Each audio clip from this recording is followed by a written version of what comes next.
dito sa Manaoag, Pangasinan para magsimba ng isang sa umaga.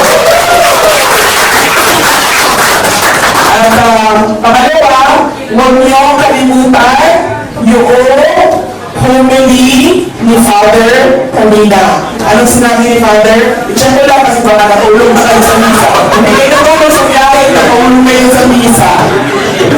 Ano sabi ni Father? Discipleship. At ano po nagbawa discipleship? We can be a disciple even without any resources.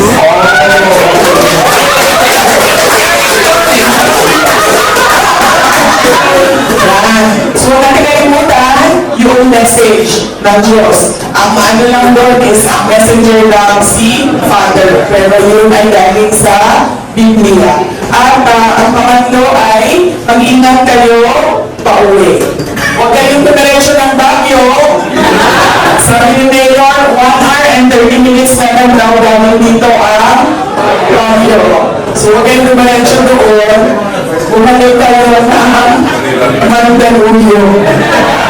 Kasi wala sa itinerary ninyo yung araw na ito ang Baguio. Ibang pilgrimage yun. Sa susunod na pilgrimage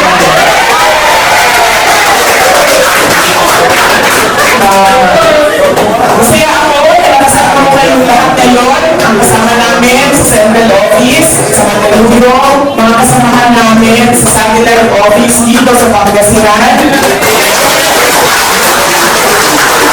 At ang ating mga kaibigan dito sa Manaoag, sa Dagupan, nandito po si Mayor, nandito si Barangay Captain, nandito si Brian Lins, Mang Cecil, at sa inyo po, mga kasamahan namin sa media. Maraming salamat po.